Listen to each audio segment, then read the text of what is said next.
তুমি যদি বলো, তোমরা যদি বলো আল্লাহ ছাড়া কোনো মালিক নাই, সার্বভৌমত্বের কোনো অধিপতি নাই, তিনি তোমাদেরকে কামিয়াবি দান করে দিবেন। সাথে সাথে সবচেয়ে কাছের মানুষগুলো শত্রু হয়ে গেল। এদের মধ্যে প্রধান শত্রু ছিল ঘরের মানুষ আবু জাহেল। ডাক দিয়া বলছে, আহমদ কার কথা বলো? নবীজি বললেন, চাচা আমি যার কথা বলি তিনি হলেন রব্বি আল্লাহ, আমার আল্লাহ, আপনার আল্লাহ। ডেকে ডেকে বলল, তোমার আল্লাহ? তাহলে আমাদের 33 কোটি দেবতার রাতুজ্জামানাতে কোন জায়গায় রাখলাম? আল্লাহ রাব্বুল আলামিন ডেকে বলেন, নবী আমার,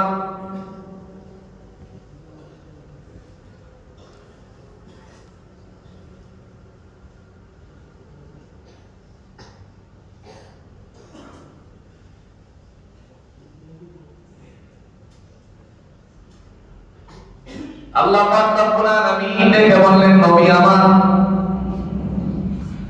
আপনি তাকে জানিয়ে দেন, তাকে বুঝিয়ে দেন, আমি আল্লাহর দাওয়াতটা দিয়ে দেন।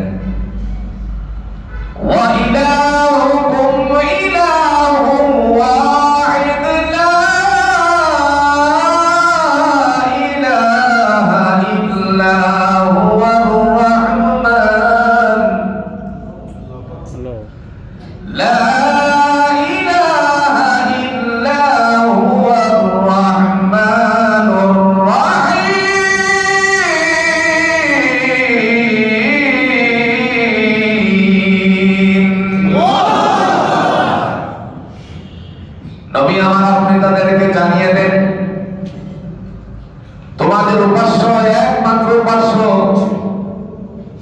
কেবলমাত্র তিনি হলেন আল্লাহ, আমাদের উপাস্য একমাত্র উপাস্য তিনি হলেন লা ইলাহা ইল্লা হুয়া, যার সাথে কোনো অংশীদারিত্ব নাই।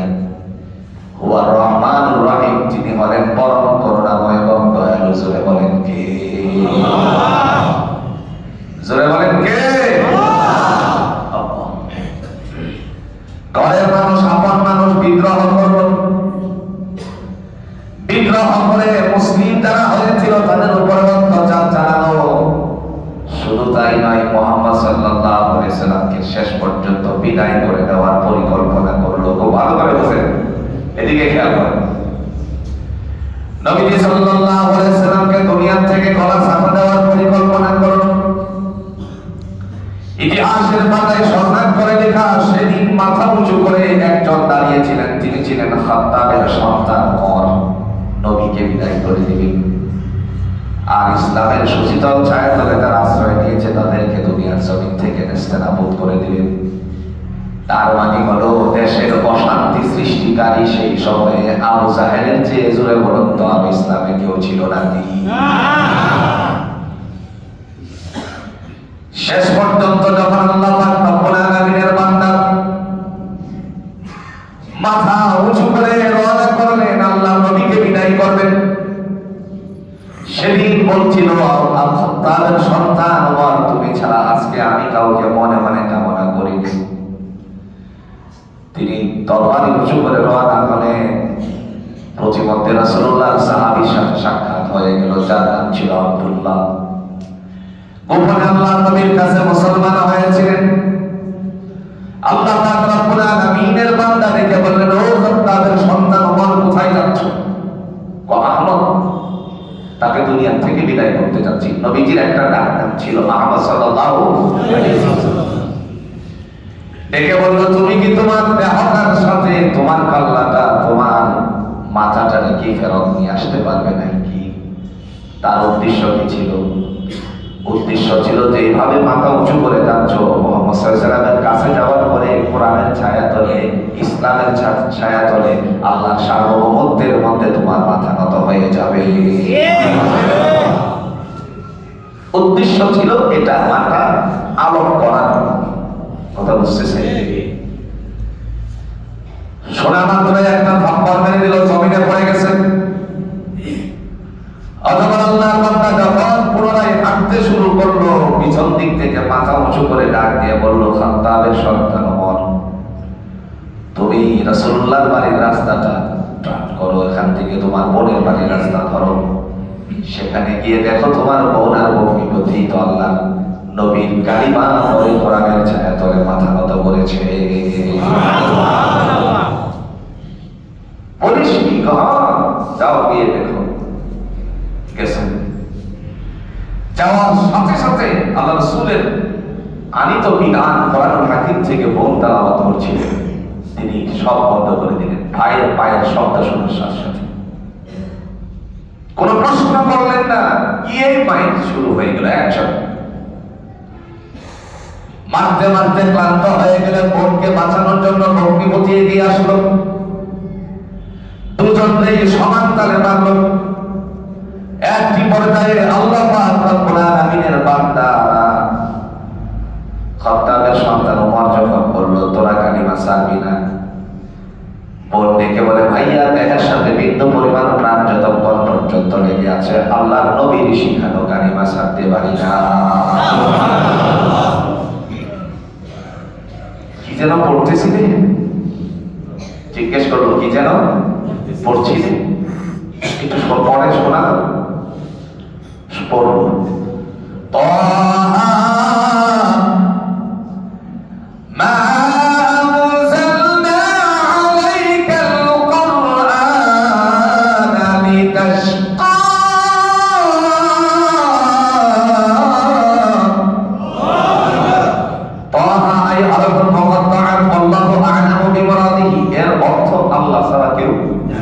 পৃথিবীর কোন আলেম পয়দা হয় না, পৃথিবী জুড়ে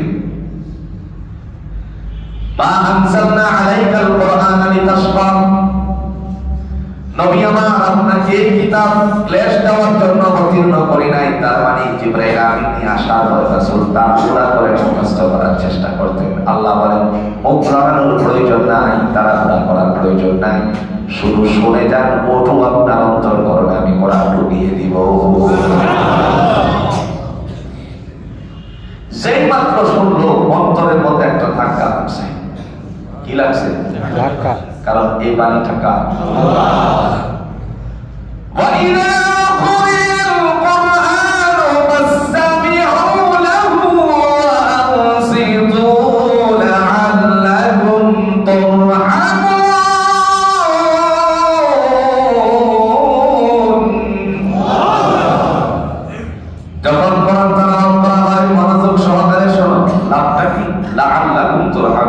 তোমাদের উপরে আল্লাহ দয়া দান করবেন। সুবহানাল্লাহ। খাত্তাবের সন্তানের উপরে সাথে সাথে দয়া দিয়েছেন কে?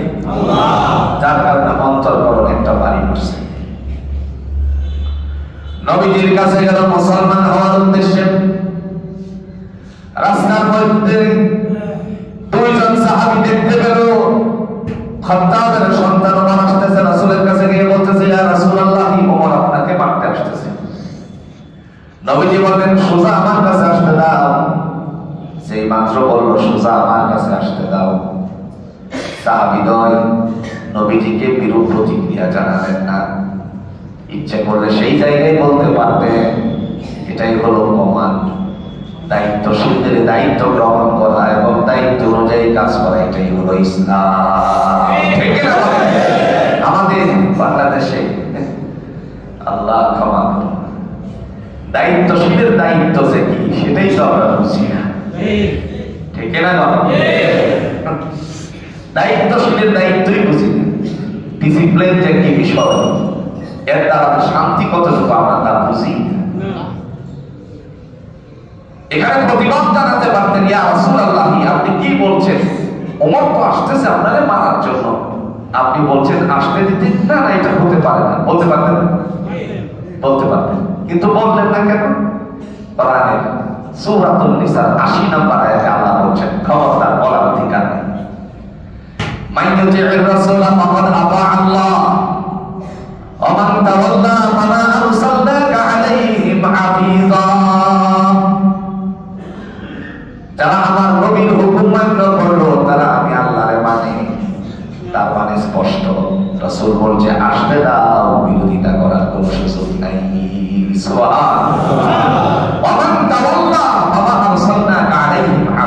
যারা আপনার বিরুদ্ধাচরণ করে তাদের জন্য আপনাকে আমি রক্ষণাবেক্ষণকারী করে পাঠাই নাই। রাসূলের কাছে আসছে, এসেই বলেন আল্লাহ হাবিব আমি আপনার সম্পর্কে বুঝি, আমার কালিমা পড়িয়ে মুসলমান বানিয়ে দেন। কথা বলা অর্থ কি? এই উদ্দেশ্যকে ঘটনা বলা। খাত্তাবের সন্তান ওমর রাসূলকে মারার জন্য রওনা করেছিল, আর পাঠাইছিল কে? আবু কথা বলেন না কেন? পাঠাইছিল কে?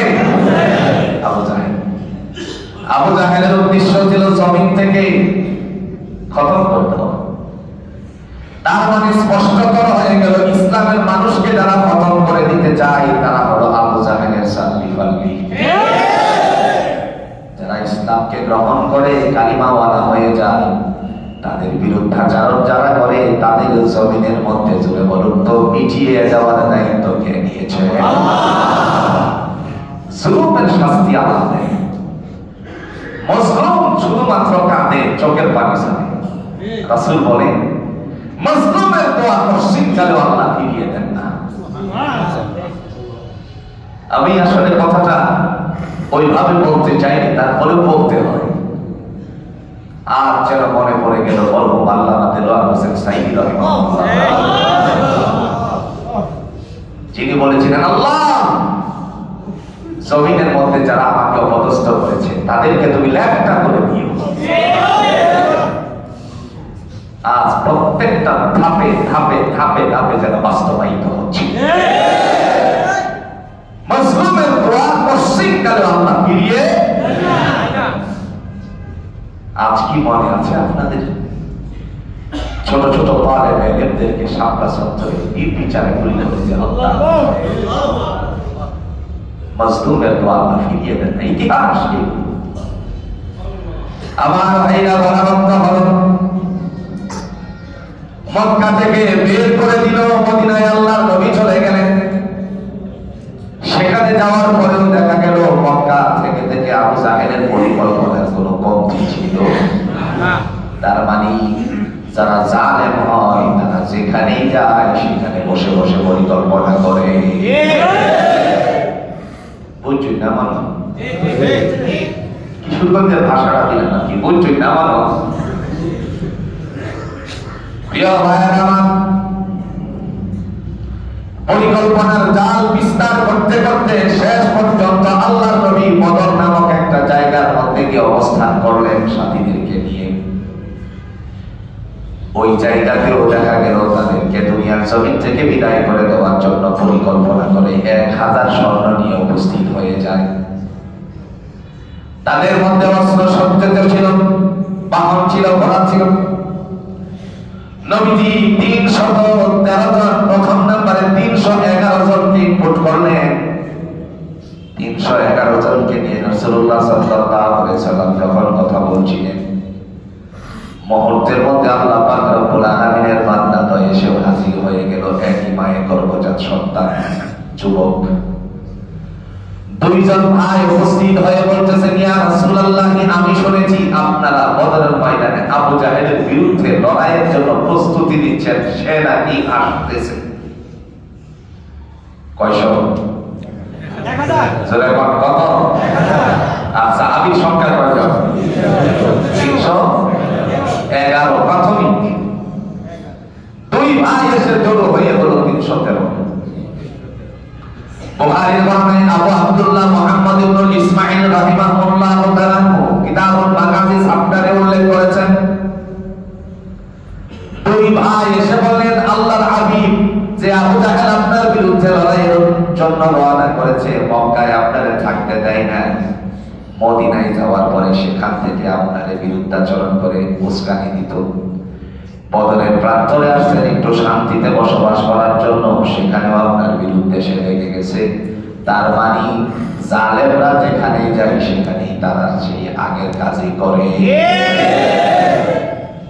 বুঝছেন না?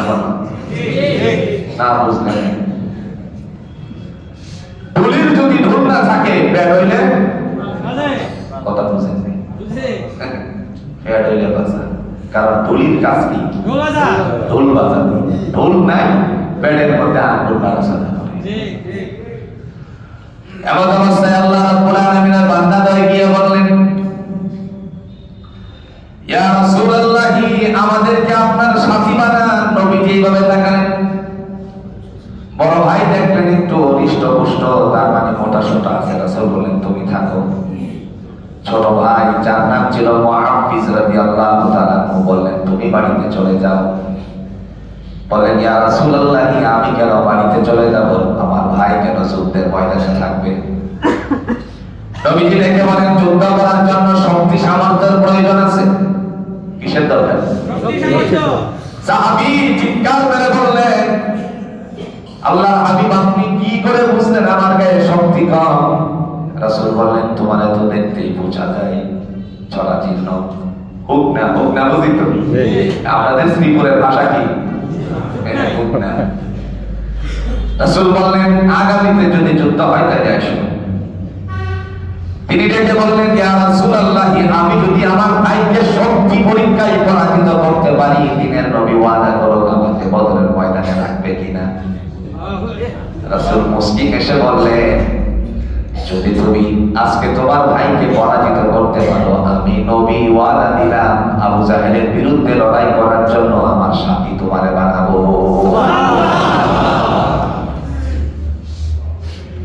জালেমরা তো কেমনে হয়? মহান আল্লাহ রাব্বুল আলামিনের হাবিব বললেন তাহলে শক্তি কিভাবে পরীক্ষা করা যায়? বা আমারে কুস্তি খেলায় লাগাই দেন। 311 জন রাসূলুল্লাহর সাথীগণ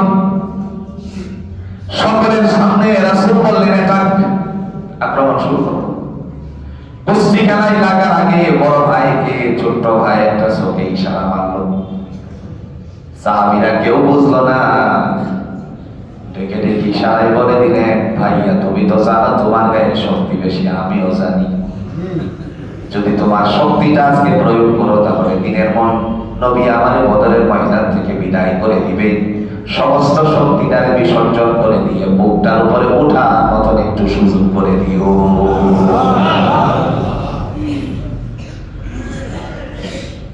যখন আক্রমণ শুরু হয়ে গেল ধরাধরি করলো, একেবারে একজন আরেকজন পিছে ফেলানোর জন্য খাড়াখাড়ি শুরু হয়ে গেছে। ধরা মাত্রই বড় ভাই পড়ে গেল না, যদি পড়ে যেত তাহলে সাথীরা বুঝতো এরা মানে আগের থেকে কন্ট্রাক্ট করছিল। একে অপরকে নিচে ফেলানোর জন্য চেষ্টা চালাতে লাগলো। শেষ পর্যন্ত দেখা গেল কিছুক্ষণ পর বড় ভাই নিচে পড়ে গেল। এটা আগেরই তো কথা ছিল।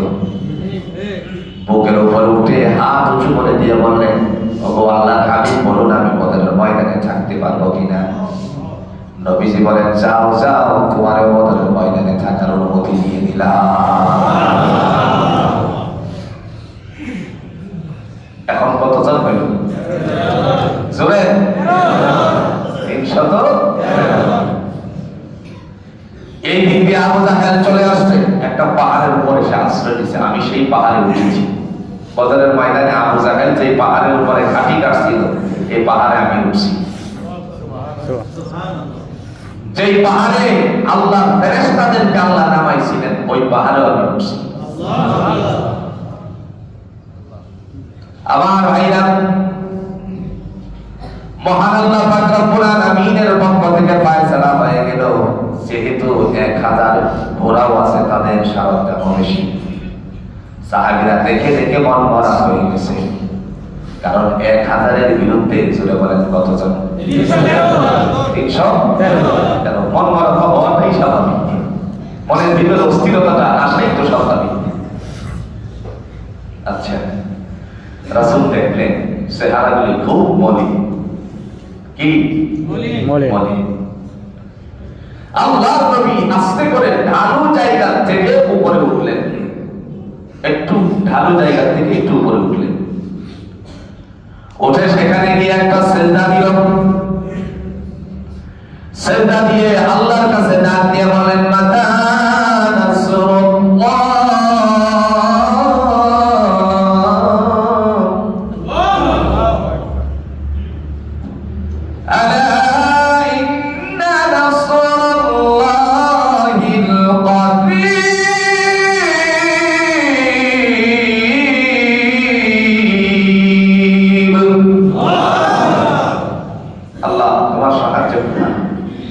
রাসূল বলতেছেন কি আল্লাহ তোমার সাহায্য কোথায়? আল্লাহ বলে আলা ইন্না নাসরাল্লাহি করিব, আমার সাহায্য আপনার অতি সন্নিকটে। সুবহানাল্লাহ। আর একটু আসতে পারছে মাথা উঁচু করে, মাথাটা উঁচু করছে, মাথা উঠাইছে। আল্লাহ তাকান, আপনি একটু তাকান আকাশটার দিকে, তাকান।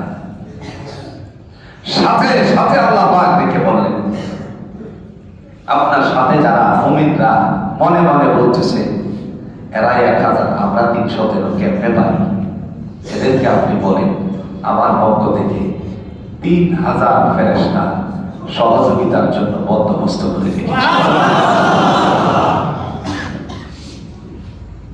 দলিল কোরআন।